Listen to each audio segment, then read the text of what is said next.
everyone, I'm Mama Cine again. Welcome back to my YouTube channel. So, sobrang tagal ko na walang bagong ina-update or ina-upload sa aking YouTube kasi nga hindi pa rin ako nakakapag-try ulit na humiram ng pera through online or sa mga online loan application. Kaya wala din ako ma-share sa inyo. And aside from that, ay talagang busy rin po ako. Marami po akong ginagawa kaya ngayon lang din ako nakapag-video. So, itong video na to ay about sa ating GCash giveaway.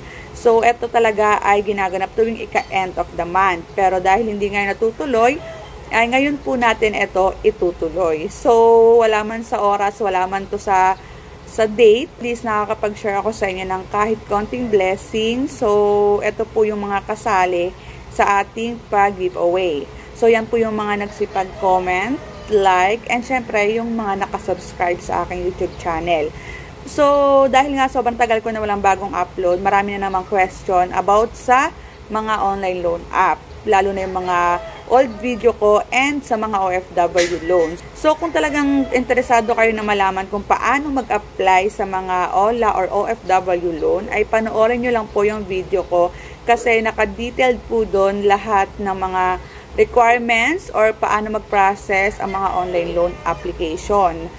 So, ito yung mga main reason kung bakit hindi tayo na-aprobahan sa online loan applications or sa mga ina-applyan nating OLA, kung bakit lagi tayo nare-reject. So, syempre, una, kung meron kang bad records.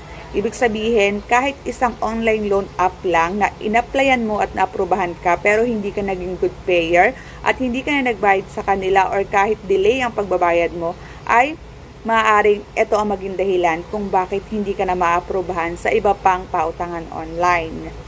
So, maaari na ito nga ay nadedetect nila, kaya hindi ka na talaga ma-aprobahan kahit saan ka pa mag-apply. Kahit baguhin mo yung number mo, pero ganun pa rin naman yung full name mo and then yung ID na gagamitin mo, ay hindi ka pa rin talaga ma-aprobahan dito. So, second is kung ginawa kang co-maker or hindi naman co-maker, co-maker pero sa mga online loan kasi is reference contact. So, kung ginawa kang reference contact and then yung yung ang tawag dito, yung borrower ay hindi naging good payer at ikaw ang kanyang reference number, ay maapektuhan din yon na maaari hindi ka na maaprubahan sa mga OLA. So, yun po yung pinaka-main reason kung ikaw ay borrower na hindi ka naging good payer. And then the second is ikaw ay ginawang reference number or reference contact ng isang borrower na hindi naman good payer. So, yun po yung mga dahilan kaya kahit saan kayo mag-apply talagang hindi na po kayo maaprubahan. Kahit bago pa yung pangalan nila sa Play Store ng isang pautangan online, kahit mag-apply ka po doon ay talagang decline or ikaw ay magiging rejected. Pero kung bago ka pa lang naman dito sa mundo ng online loan application at naaprubahan ka, kahit ikaw ay housewife, unemployed, ay inaaprubahan po dito sa OLA. Karamihan po ay nag-a-approve kahit wala ka pong trabaho.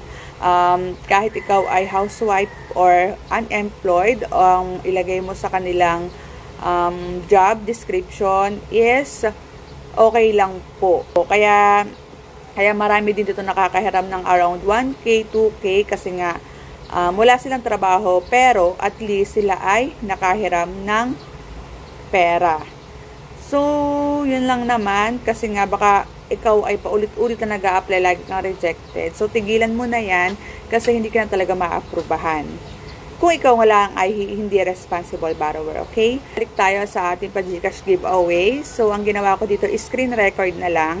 And good luck sa mga kasali. At sa hindi naman papalarin is huwag ka mawala ng pag-asa. Kasi nga, lagi naman tayong may pagganito. Wala man sa oras, wala man sa date. At least, meron tayong pag-giveaway. So, explain ko lang po yung ating pag-giveaway bago po tayo magsimula.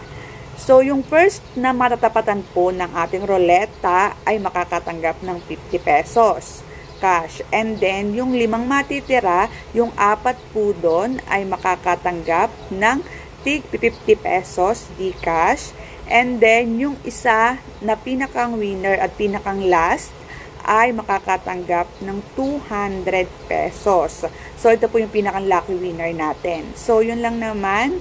And, ayan, mag-start na tayo para hindi na po tayo humaba. Kasi medyo matagal yung pag-giveaway natin. Kasi nga, medyo madami po yung kasali dito.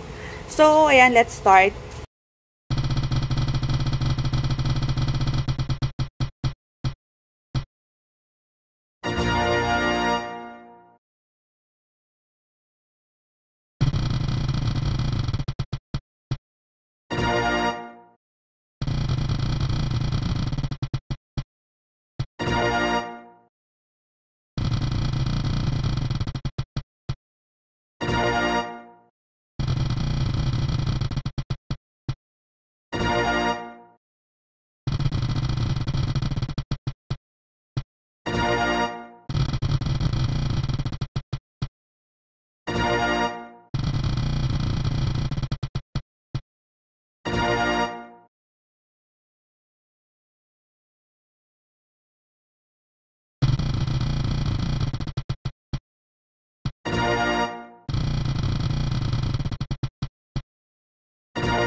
So, hanggang dito na lang aking video. Sa mga hindi pa nakakapag-subscribe, please subscribe to my YouTube channel and click the bell button para lagi kang updated sa aking mga latest vlog.